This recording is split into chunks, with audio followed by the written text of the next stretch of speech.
নিশ্চয়কৈ আমাৰ জেগাবোৰে তেনেকুৱা ক'ৰবাত বালি থাকিব, ক'ৰবাত শিল থাকিব, ক'ৰবাত পাহাৰ থাকিব, ক'ৰবাত বৰফ থাকিব। কিন্তু আমি বৰফতো যেনেকৈ কাম কৰিব লাগিব, পাহাৰতো কৰিব লাগিব, চৰতো কৰিব লাগিব, বালিময় অঞ্চলতো কৰিব লাগিব। আৰু সঁচাকৈ ব্ৰহ্মপুত্ৰ নদীৰ পাৰত এই অঞ্চলটো অৱস্থিত। ইয়ালৈকে আহিবলৈ যথেষ্ট অসুবিধা, যথেষ্ট দুৰ্গম অঞ্চল। বালিৰ মাজে মাজে আপোনালোকে খোজকাঢ়ি, চাইকেল চলাই বা মটৰচাইকেল চলাই পেলাই আহিব লাগিব। তাৰ বাহিৰে ইয়ালৈ আহিবলৈ খৰালি দিনত কোনো উপায় নাই। বাৰিষা আপুনি নাৱেৰে আহিব লাগিব। আৰু এনেকুৱা অঞ্চলতে মানুহো আছে।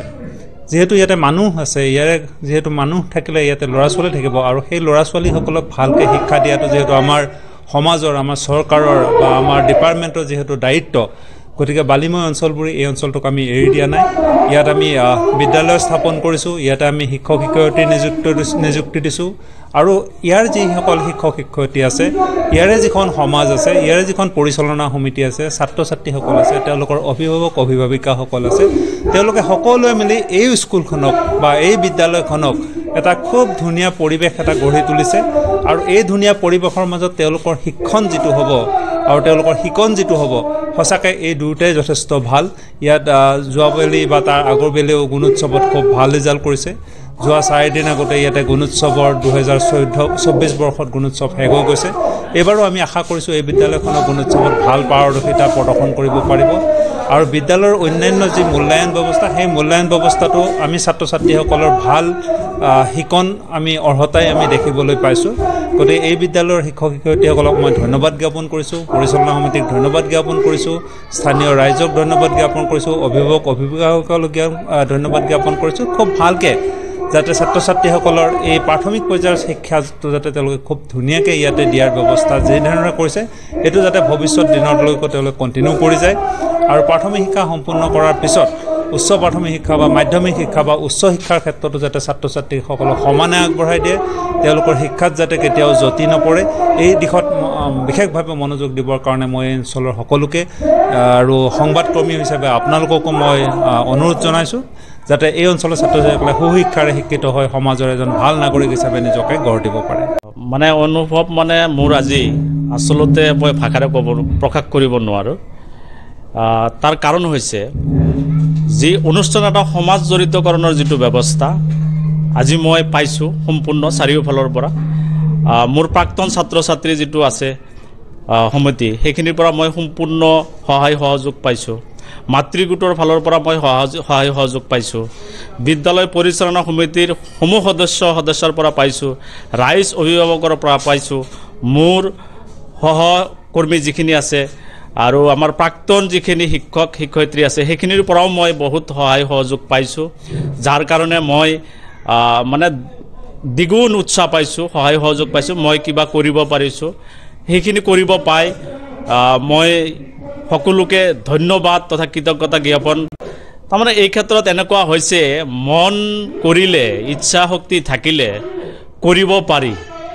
তাৰমানে সদায় মই এনেকুৱা এটা মোৰ মনোভাৱ যে হয়, এই ইয়াতে মই কৰিব লগা বহুত কিবা কিবি থাকে, য'ত নেকি বালিময় অঞ্চল, চৰ চাপৰি অঞ্চল, বহুত পিছপৰা, ৰাস্তা নাই, কোনো ধৰণৰ তেনেকুৱা সুবিধা নাই।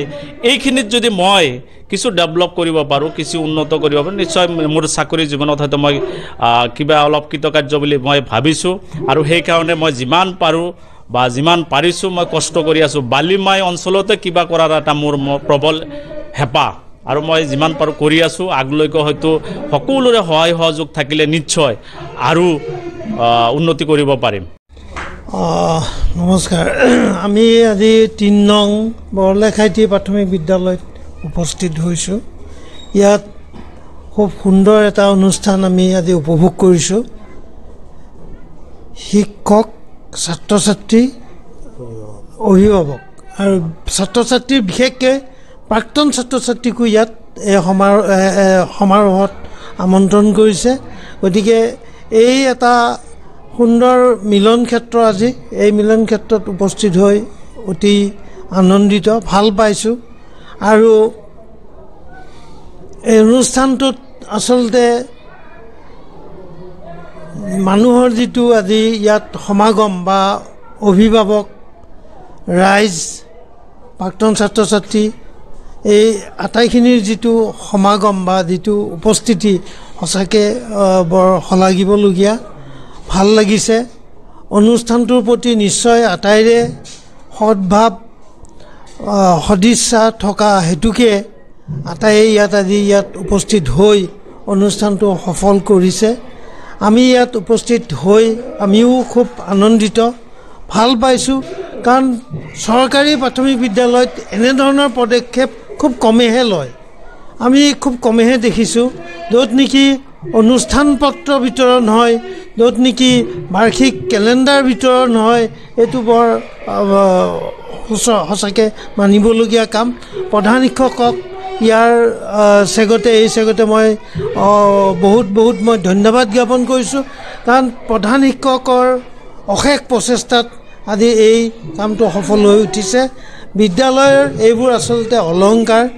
এই অলংকাৰবোৰ যিমানে তেওঁ গোটাব বা যিমানে আগবঢ়াই নিব, তেতিয়াহ'লে বিদ্যালয়খন সদায় সৰ্বাংগ সুন্দৰ হৈ থাকে, ৰাইজৰ আগত জিলিকি থাকে। গতিকে মই আচলতে এই অনুষ্ঠানত আজি উপস্থিত হৈ মই নিজে ধন্য মানিছোঁ। মই প্ৰধান শিক্ষক জয়নাল আবদিনক মোৰ আন্তৰিক ধন্যবাদ জ্ঞাপন কৰিছোঁ।